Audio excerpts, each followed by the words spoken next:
Welcome to the Working Your Mojo show. So that you know what it's about, the Working Your Mojo show is about career inspiration. It is designed to show you a different way to live a life. It includes things like hybrid careers or people that have a slashy as part of their name, but it gives you different career paths and different options so that you can choose your own adventure. The second thing that it does is it creates an awesome playlist of songs that are motivating and inspirational, so that when you're feeling like things aren't quite going where they need to go, this will just gear you up, get you excited about life.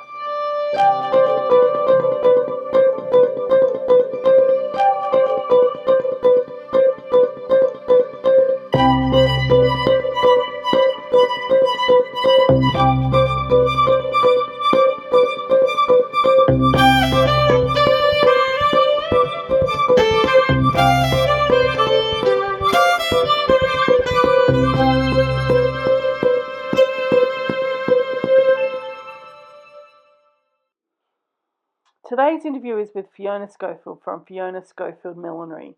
Fiona is a maker, in particular of hats, which is kind of makes sense because she's called a milliner. But one of the things that I think that we're going to learn about today is where she's got creativity at the very core of her practice. I've admired/stalked Fiona for quite a while as she was recommended by a friend, and the quality of the stuff that she creates is quite outstanding.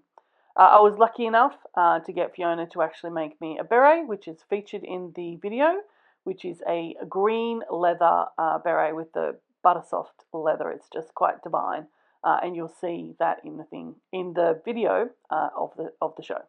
As a wearer of many hats, both literal and figurative, I couldn't wait to go a little bit deeper to talk about Fiona. I knew that there were some really inspiring, interesting things that she was going to share, and you can wait and see, but absolutely delivered. So thank you, Fiona, for joining us today for our little chat, for our career inspiration. I'm actually wearing one of Fiona's creations. I have been fascinated by milliners for quite a while. I have a fair few hats. I don't know if there's too many hats. Can you have too many hats? No, yeah, I didn't think so. What a silly question. Yeah, exactly. No, definitely cannot. In fact, I actually designed my wedding hat. I got somebody else to make it, but I didn't want to wear a veil. So it was like, I want a hat like this. And it's a bit of a silly story in that I turned up to have the check it out and I burst into tears. And nobody knew why I burst into tears. I'm hoping Everyone was tears like, of joy. they were like, what's wrong? And then I eventually calmed down, and the brim was literally that much too big, not too small. So I know. I don't know why I reacted so badly, but yes, it was just like, whew, that was a bit working through. That's reserved for brides. They're allowed to have one moment. Yeah, I think that was my moment. So it was pretty full on. So I think you're a master artisan. I think all milliners and their wonderful creations, and particularly yours. Like, I've been coveting yours for quite a long time, stalking you until I could finally get one with a recommendation from my wonderful friend Helen. So I'm really keen to sort of talk to you a little bit about what got you to today and where you're at. Yeah. So we can start with the questions, or we can just see how the flow goes. So the first one was like, how would you describe your career if I was a 4-year-old? Oh, I get to sit and play and make things each day. Nice. It's really simple. I've over the years I've described it in lots of different ways, and very rarely does it involve describing that I make hats per se. It's more about, I quite often say my business is about friendships and collaborations and connections, and if you're lucky at the end of it, you might get a hat as well.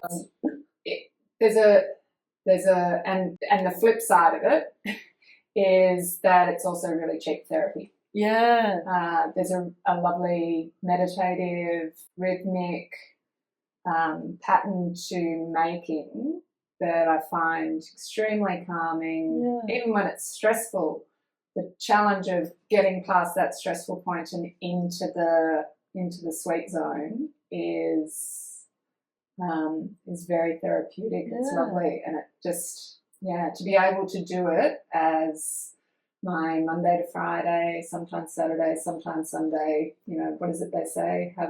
Do something you love, you'll never work a day in your life. Is really true. Yep. Yeah, absolutely.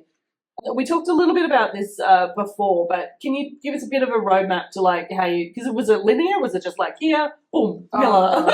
No, it was very zigzagged. I don't know that. It's funny. I did a bit of millinery. Interestingly, I think it was in maybe year 9 or 10 art. Oh, okay. Rather than textiles, but I knew very much early on that I wanted to do something that involved making, and I had a great interest in fashion. My mum taught me to sew when I was very young, and I used to sew.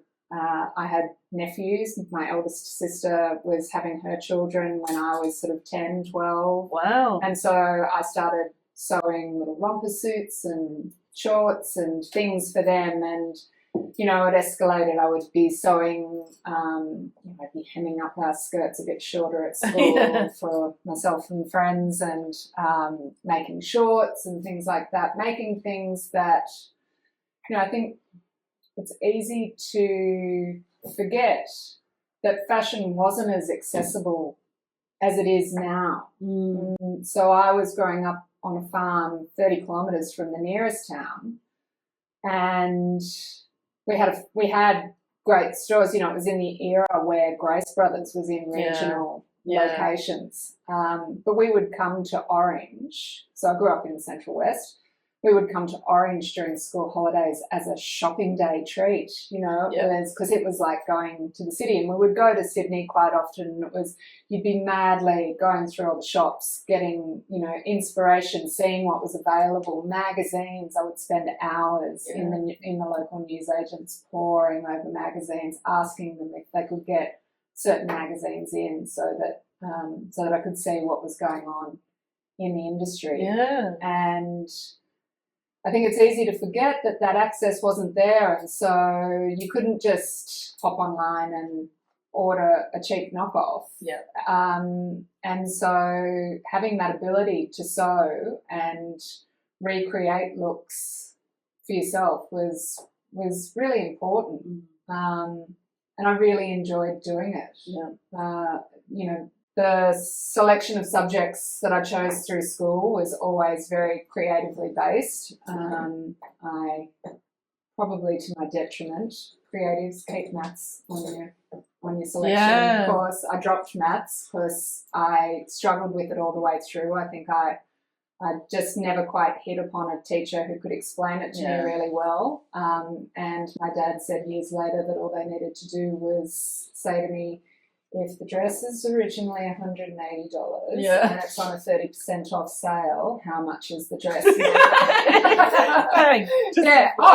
I know exactly how much that dress is. You know, it's putting things into context for people that I think, you know, once you can do that for kids and give them a context of, you know, if you do this, it might lead to that. It isn't. So coming back to your question, no, it's not a straight trajectory working in a creative environment. It's very zigzag. It's often 2 or 3 steps backwards before you get a step forward. And it's a lot of doing and learning so that you can get to that next phase. And I think one of the things you mentioned before was around the creativity element and being able to wear something you've created or you know, that nobody else is kind of doing. So the thrill of that is thrill of that is amazing. I remember in maybe year 10 or 11, we had our first opportunity to draw a design, to pattern make the design, to fit, you know, to do all the fit work, and then to make the garment. And I won an award for the garment. Amazing. I got amazing marks for the whole process, and that at that point it really reinforced how important it is to have options and alternatives, and understand that you know, that was so valuable to me, that reinforcement at that point, that helped set me on, okay, yes, I want to work creatively and there is value in that. but also that you're good at it. You kind of And get some that, yeah, validation. hang on, maybe I'm actually okay at it Yeah, too. yeah, definitely. Yeah. One of the other things that when I talk to musicians and other creatives, I talk about it being more of a compulsion than a choice. Like it's like you're compelled to kind of do this rather than, you know, it's something that you feel like you might. Can you talk a little bit about, you know, what that is for you? Yeah, it's like an inner hum. Yeah. It drives my family a bit nuts. I am rarely able to sit idle. I'm Right. getting a bit better as I get older. But I need my hands to be doing something that it's like a release of energy. Yeah. To be able to put that energy, an idea and thought into something tangible in front of you is very satisfying. Yeah. And I imagine it's a similar process for painters and musicians and anyone who's, you know, it's the original startup, isn't it? Yeah, definitely. You know, you've got nothing and all of a sudden then you've got something that wasn't there before. Yeah. It's really something that comes from within, which I'm a big believer that it's that input into what you do creatively that makes it so special and makes it yours. Yeah. You know, you could teach lots of people to make a hat, but each hat would be different because it's what they're bringing to it. Yeah.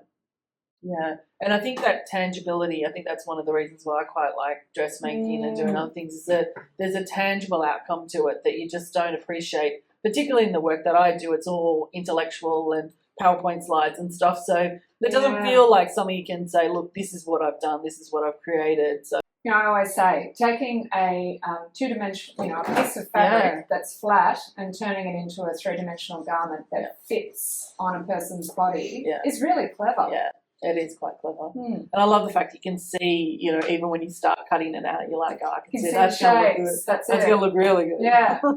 Love it.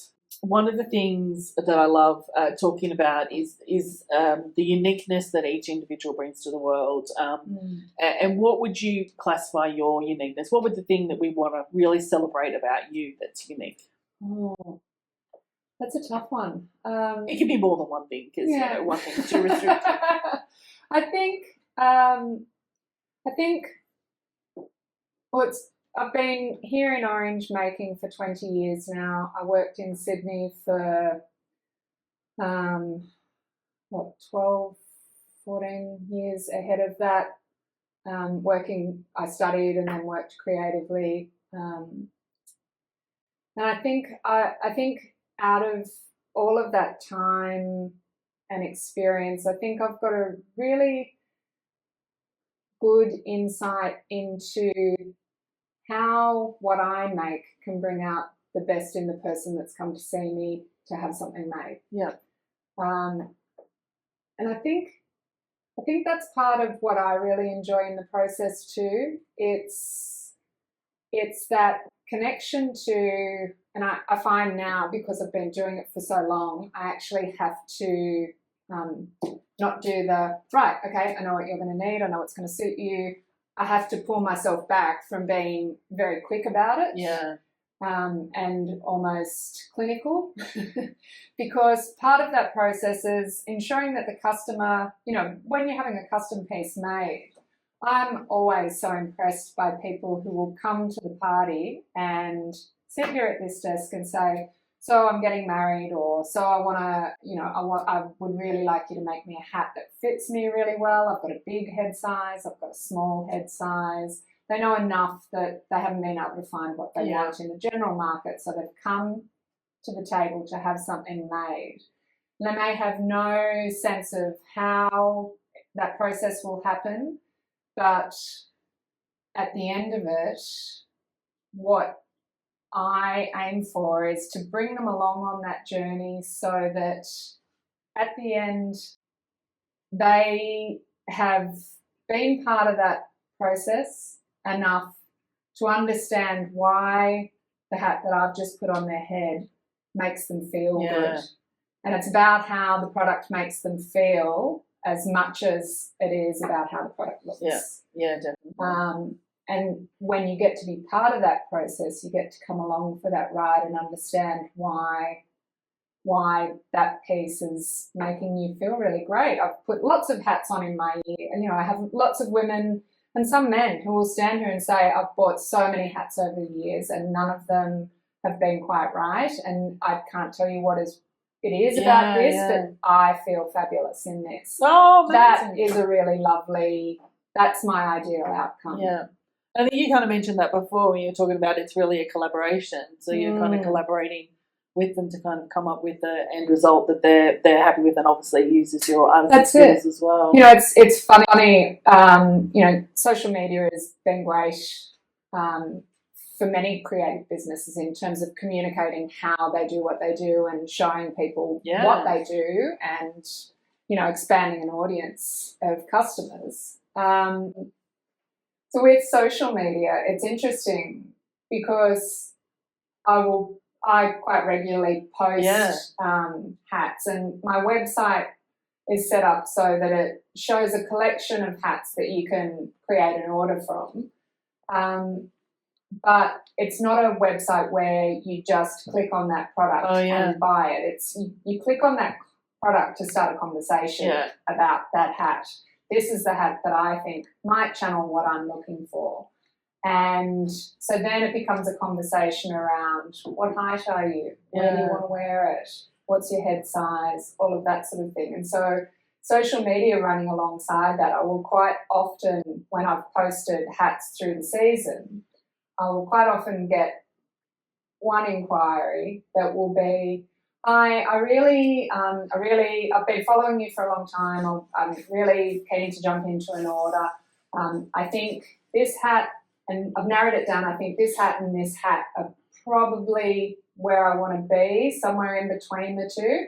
And so I open it up and look at it and go, that's actually the same hat. It's just that this lady was 6'1" and had a really big head size, and so we've broadened out those proportions that will suit her. And this lady was 5'2", so clearly I'm not going to make the same hat for those two. So somewhere in between is probably going to be perfect. So it's the same style, but you're seeing variance because, and it never occurred to me that people would see that as a completely different hat. Yeah, and it is, I guess it is, but it's from that same launch pad.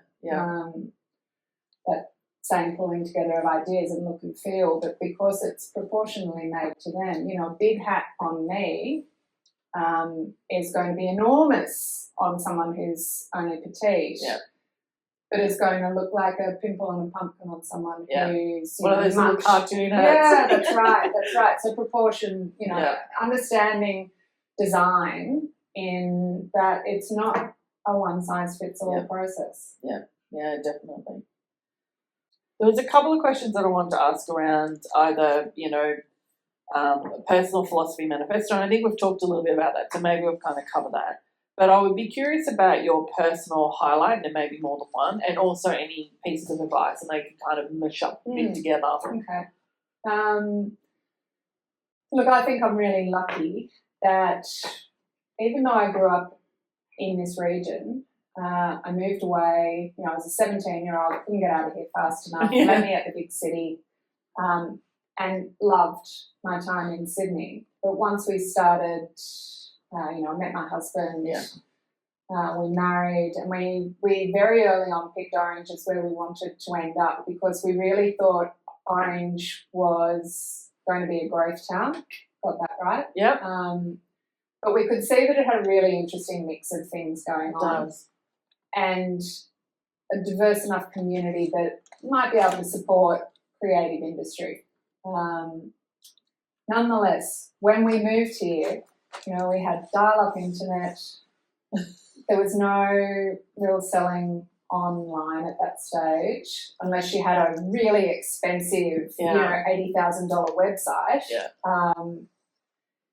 So it was really about hard slog. It was about pushing ourselves into the community and creating connections, and so I think to have been able to, I look at it now and I think, God, was it naive or just stubborn? I just hung a shingle on my door, put word out that I was making, and I said that I was making. I did lots of stuff. I was hemming trousers. I was doing some contract work for a couple of businesses in town, doing alterations for them. I was making wedding dresses, which hilariously, every time I would lay the fabric out, I had this process. I would lay the fabric out. I'd get I would have done so many toiles and preparations and pre-runs of this garment, but before cutting it out in the fabric, I would lay it all out. I would get the pattern laid out. I would have triple checked it, and then I would make a cup of tea and ring my mum for a chat. Yeah. And she would say, "You're cutting out a dress today, are you?" Yep, just need to talk through the anxiety before I put the scissors in. Yeah, absolutely. So I was doing lots of making, but constantly, as people were coming through my door, I was doing sure, I can hem your pants. Do you need a hat with that? Yeah. You see the hats over here? Maybe you'd like a hat too. So I tried to bring the customer along with me on that journey, because I think it's really interesting seeing businesses start as fully formed ideas. I don't know that I went into it like that, because for me it's always just been what I do. But I think it sounds like you met the customer where they're at as well. So they were at a particular point. They probably weren't thinking, custom designed, hats. They'll probably just think, just think of pants, fixed or That's wedding, and you kind of then brought them along, as you were saying, but you met them where they are at rather than trying to force them to be. And look at where I could take you with me. Yeah. There is a process in how that connection happens, and I guess as a result, I've got a lot of customers that I've been making for 20 years. Yeah. A lot of my customers are regulars, which I had this conversation recently with someone, and they were gobsmacked that people would buy more than one hat. Yeah, that's it. If you're a hat person, you're a hat person. And I think I've got 4 or 5 berets even as well. I love berets as well. Yeah, so I think if you've got, some people collect art, some people collect shoes, handbags, some people collect hats. Or all of the above. Or sometimes all of those things. But I think too, some of my early customers could see what I was trying to bring to town and could see value in what I was trying to bring as well. And people like that I'm really grateful for, because they're the people that really champion change, especially in small regional sectors, by supporting makers, by supporting people who are trying to do something that's not the ordinary. And so for me, being able to run continuously in business for 20 years in Orange has been not necessarily something I set out as a strategic goal, but gee, I'm pretty pleased with myself that 20 years later I'm still here. It's not easy running a business, and there's been times when, when you sort of do it's been pretty quiet on all the orders. It's understanding the ebbs and flows of business. It's reading the market. It's connecting with your customer and understanding where they are. And how you can bring something that they might need. Rather than thrusting something onto a customer that, I guess. I'm not a maker who it's probably detrimental. I'm sure it's detrimental, and it's certainly not a business model. But I'm a big believer in the old phrase of if you make it, they'll come. And so I'm trying to make things that bring joy and beauty, rather than just looking at something on a commercial basis. Oh, we can't get that out at a certain price point, so we're not going to run with that. I think some things just need to be made so that you can see them. And appreciate the value and the quality of them as well. So that aspect's been really lovely, and a side benefit has been a lot of the friendships that I've made along the way. In terms of career highs, there's been lots, and sometimes it's as simple as making a hat for someone who has never really had a hat fit them well. The joy of seeing them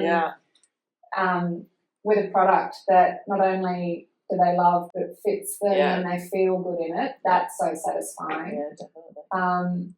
I guess, then there's other more obvious highlights, making the hat for Shanna Wan to wear to the Queen's funeral was pretty amazing. And the backstory of all of that was so, I love the backstory. Yeah. It's,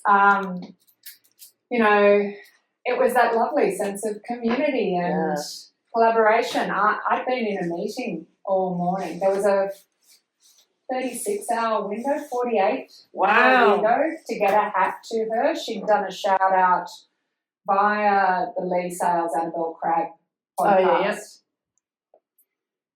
And I had been in a meeting in our other business all morning, so I hadn't seen it. But I got out of this meeting and I had 2 or 3 missed phone calls and a heap of tags in this post on social media. Okay. Fiona Schofield Millinery, can you help out? Fiona, you might be able to do something here. Anyhow, so I read the post and it's a shout out. Shanna had this window of time where she needed to get a hat and she knew she wasn't going to be able to get something off the rack because she's big head size. Yeah. So a lot of a lot around this industry is people feel that they fall into a corner of, oh, clearly hats don't suit me because I can't find any that suit. And often it's not that they don't suit, it's that they don't fit. So hats went out of fashion for, in 60s, 70s, hair was more the statement than hats. And so people got out of the understanding of how a hat works for you. And then when they came back in, manufacturing had really become a thing. And I'm sure they looked at it and went, oh, God, we don't want to have to make custom sizes for everyone. Yeah. Let's just ratchet this down and we'll do, small, medium and large. Yeah. And so if people don't fit into that, then they're presuming that clearly hats aren't for them. But it's not the case. So it's about getting that right fit. So Shanna had a big head size. She wasn't going to be able to get something off the rack, and could anyone help? And so I dropped my head in the ring. I sent through a DM to her and said, I'd be happy to have a chat if you think I might be able to help out. Here's a link to my social media so you can see the sort of work I do. If you think that there might be something there, just, I don't know. I was so late to the party on it, and, will you call me? Will you have a personal I don't know how this works. Yeah, exactly. Anyhow, within 10 minutes, I had 3 or 4 screenshots from her. I like this look. Here's my head size. If you're able to help out, that'd be fabulous. And she left it as a voice message, which was great because I was like, oh hell, how does this work? So by the time I worked out all of that, so the clock is ticking. Yeah. Anyhow, one of the girls who had originally tagged me in the post was a customer and a woman that I know who I really like. And she had said, if you can make it, I can get it to her. Okay. So, because I looked at it and I thought, oh, this is nuts. She needs a hat in Sydney tomorrow. It's already lunchtime today. She needs a hat in Sydney tomorrow to take with her to London. I don't think I can make that happen. Then, it piques your interest. Yeah. So then I was in the work looking around and going, right, well, Queen's funeral, what would she have to wear? What season is it over there? Okay, what materials would I use? Do I have anything that meets that criteria? Anyhow, I had what I thought I might be able to pitch sort of in the back of my mind that I would be able to physically get made to. And so I sent through and said, I could do something sort of like this. And she was like, that would be fabulous if you could send that. But I could just, she'd sent through a few things that she'd liked and it didn't quite align with those. And also ticking in the back of my head was, well, it'll be like Ascot. There'll be actual requirements. Does it have to have a face veil? Can her face be seen? Is there a maximum brim size it can be? So, what do you do? hey Google, what are the social requirements around hat size Yeah, for oh my the gosh. Queen's funeral, for the monarch's funeral? So, trying to pull up all of this information and process it in real time Yeah. and start making things and, start on things and exclude and, oh, no, there might be something in that, we'll pull that through to this. Anyhow, I'd started going off on a bit of a tangent and then I just sat here at the desk for a minute and I thought, no, that's not quite right because I don't think it is her. Thankfully, I'd never met Shannon before, but I'd followed her story. So I felt like I had a bit of context about who she was and what kind of personality she was. But also, I dared to have a moment of, well, if by chance she ends up wearing this hat, what do I want it to say about me and my business? So I just stopped for a minute and I pulled everything right back. I just made a really simple, elegant hat and I just amplified, I brought a few things up to make them a bit more elaborate and generous and statementy, and thought, well, and so there was the original hat idea that I had, which was beautiful as well, and ended up being worn by one of the other delegates. Right. And then there was the hat that Shanna ended up wearing. Yeah. And so at 8 o'clock, I think it was, I drove up, she popped it on the back seat of her car and off it went. And I just tried to put it out of my mind then. But as soon as Shanna got it, she was like, oh, this is me. This hat is me. It's so beautiful. It's divine. But hilariously, in the interim, the other person who had pitched a hat as well was the guy who trained me. Oh, Neil. wow. So there's this lovely, for me there was this lovely full circle moment of, oh, isn't that just great that we're the two people. Yeah. He taught me and now we're the two people who have come to try and, and I think, that says to me that all those years that I worked with him, he didn't just teach me how to make hats as well. He taught me how to connect with customers and to just be a good person. Yeah, awesome. And so, so she took both the hats and I don't know whether Neil and I knew the two of us were the only ones at the time. Anyhow, I was walking the dogs. I tried to keep, and I tried to work out the time change and all of that sort of thing. I was like, oh, okay, so it'll be sometime today, but it'll be later. So I was out walking the dogs, and I got this photo and a voice message from her, and it was Shanna, all dressed in her beautiful suit. She wore this gorgeous colours and petty suit, and standing in front of on this beautiful street in London with my hat on. Yeah. And I was like, oh my goodness, you look amazing. And I thought, oh, she's sending me this as, this is how your hat looked. And I'm just deciding. And I was like, oh, you look fabulous. Are you working out what you're wearing? And she was like, I'm on my way. Yeah. And it was interesting. Within 10 minutes of hopping off the messaging with her, the phone rang and it was, oh, hi, I'm a journalist from Australian Consolidated Press. I was wondering if you might like to remark on nice. And, it went off from there. That was wild. That ride was, really, it was fun and exciting and great to have something land on an international platform and such a big event. Yeah. For me, it was more about, well, I think that's quite nice. I've always quite liked the Queen. Yeah. Me too. So I think it's nice that one of my hats ended up at her send-off. But also the fact that she loved it so much as well. Shannon loved it as well, I think. And because she loved it, she wore it so well. It looked spectacular on her. Yeah, it did. And she looked, and it was interesting because, again, she said to me, I feel amazing in this hat. And and it is. It comes back again to that thing of how making something for someone is not just about helping them create a certain look. It's about giving them a certain feeling. It's about a confidence that they may not have had without that. Yeah. That's really nice. That's a really lovely side product of what I do. Definitely. Definitely.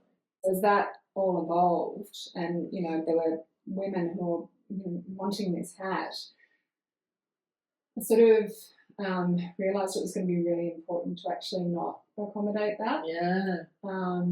And so I pulled components out of it. So the sash that was on her hat was a new design on something that was currently in the range, but it was this really big, beautiful sash. And so the sash became the thing that stayed with my offerings, but I never made that hat again because it just felt important that Shanna then said, I actually need to recoup some costs and I want to try and generate some funds out of this moment for the charity. Yeah. And so that was really the focus. And so if I was then churning out that was going to undermine anything that happened there. Yeah. So so the hat went to auction and I think brought in nearly $2,500 awesome. For her at auction, which was great. So that all went into her charity and that was very important to me. And then I started last year. We formalised it a bit, and I think October is the month. In October, if you buy the sash that is like the sash that was on the hat, then a donation goes to the Sober in the Country charity. Yeah. So for me, it was interesting. It gave me a moment to pause and go, wow, I could get these, I could, get more material and I could take, the list was long. There were lots of people who wanted it. But in the end, I feel really happy that I decided not to actually run with it. And I don't know that I ever actually communicated that very well, but it's where my mind sat with it, that no, that's actually not what I'm about. I'm not about churning out lots of product. I'm not a sweatshop environment. It is literally just me here answering the phone, answering emails, doing my bookwork, and making the hats and seeing people and making the same thing 1,000 times over. It doesn't spark a great deal of joy in me. And it kind of goes against the whole artisan bespoke creation as well. So it's kind of, undermining the whole philosophy. Yeah. Plus, I think you mentioned before it was a very special occasion. So you don't want to even lessen that importance either. So I get nervous if two people want the same colour in a spring carnival season. I'm like, oh, where are you wearing it? I've already made this colour for the customer this season. That gets me nervous because I'm in the business of not just selling a hat. I'm in the business of making people feel great. And people don't feel great if they walk out and they go, oh, God, that's exactly the same as I got. The same colour. Any tips? We talked about you doing some career counselling for people that might be interested in, not career counselling, but some advice for people that were looking at doing fashion, scarily for their accountant father, but any pieces of advice? And I think it's important to understand that working creatively is a real job. Yeah. I know for a long time there were lots of people around me who kept sort of doing the, she's going to get a real job soon, surely. When you want to work in that creative zone too, I think it's also good to keep in the back of your mind that you're starting out on a path and you have to keep open to ideas. So I went in and I studied fashion design and illustration, which was what I thought I wanted to do. I really thought I wanted to work in clothing, in fashion. the fast fashion and being able to turn those things around really quickly is fine, but it actually causes such an environmental degradation, reduces the value of that people have to things as well. And the resurgence of kind of the craft that you see coming around, whether that's just because that's all things I follow. I wonder that too. I'm like, is it just because I'm getting this in my feed, or am I seeing more people returning to? Because I think it's cyclical as well. And in times of uncertainty, which the broader landscape of life these days has a lot of uncertainty happening in it, and I think it's at those times that we return to those really comforting, nurturing, the things that have fond memories often, that sitting, stitching, but again, it's that lovely meditative, rhythmic process, and I guess to a degree something that you can control. You're setting the destiny for where it is going to go. Yeah, definitely. I know that when I get to have the opportunity to spend the afternoon sewing, it's a very joyful experience. Oh, yeah. It just calms me right down, but it's just joyful and having that creative time. Definitely. Well, thank you so much for your time today. I've loved the tangents and the meanders that we've taken. I think that they've been always get those here. Very on point. I am a massive fan of your work and have been for many, many years. Hence that. I'd love to buy so many more. I'm looking around your studio going, oh my gosh, and that one, and that one, and that one.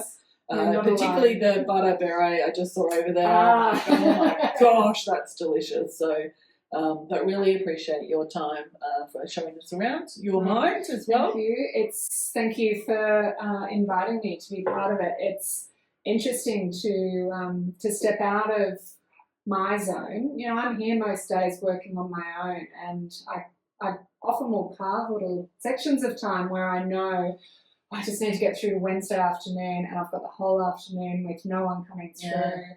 I just pop on a bit of classical music, and I might just sit and stitch, or I might just block, or I might, make, ribbon trims or something like that.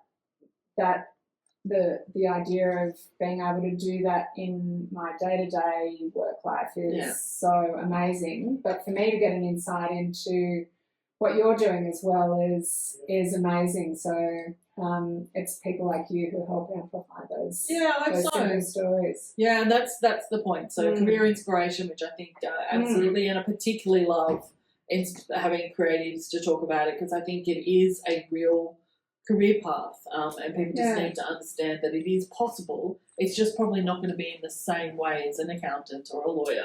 That's it. And it's about being visible. You can't be what you can't see. Yeah, absolutely. And so having that demonstrated, I was lucky. I had some great, probably retrospectively you would call them mentors. I had a phenomenal textiles teacher who really pushed me through high school, and gave me base skills and it expanded on what I wanted to know, and gave me hopeful insights into how I might be able to work in the industry. It's quite incredible how powerful teachers can be in your life, and absolutely. the impact that they can have both ways, detrimentally and positively. Absolutely. But like there's a teacher that I had, 3 in a maths, so probably would terrify you. My 3 in a maths teacher was miraculous. He would spend recess and lunchtime, because me and another lady weren't doing physics, and 3 in a maths is a lot of physics. So he would just spend a little bit of extra time with us, just making sure we had the physics down. It's just someone taking that moment, isn't it? Glorious. Never finished one of his exams ever in class, but then got 49 out of 50 for 3 in a maths exam. So just massive fan of really good teachers. Yeah, definitely. It's its own skill base. It is. Hilariously, I've got 3 sons, and they're all really good at maths. Well, there you go. Swings and roundabouts. So, well, thank you very much for your time. Absolute pleasure. Really appreciate it. Take care. So as you've just seen, that was Fiona Schofield from Fiona Schofield Millinery.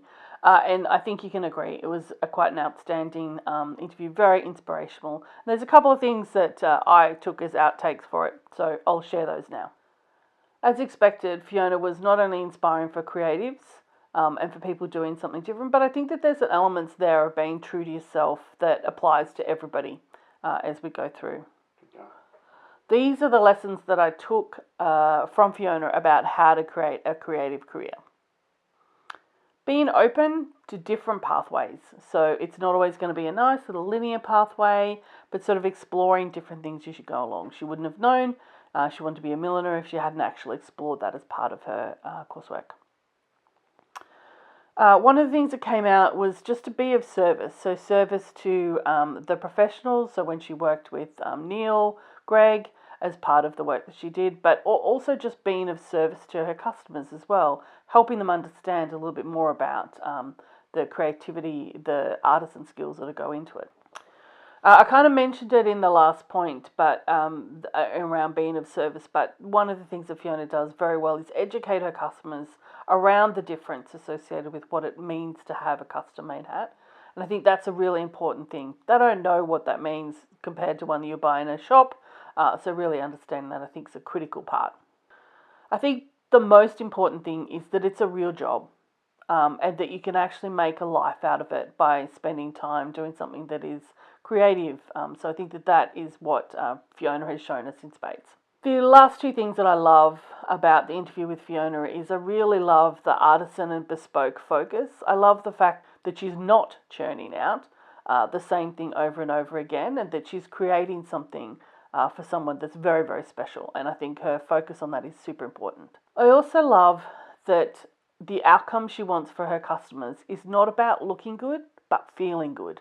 And I think that differentiation is quite profound as you go through the information that she prepares. The information that she prepares, the hats that she prepares, is that the focus is really on feeling good, not necessarily looking good. You'll get looking good as a bonus because you'll find and feel good, but I think that feeling good in the hat is the really key part to the process. So absolute joy to be able to speak to Fiona, and I know that she met every part of my brief about being inspiring all the way through. So thank you.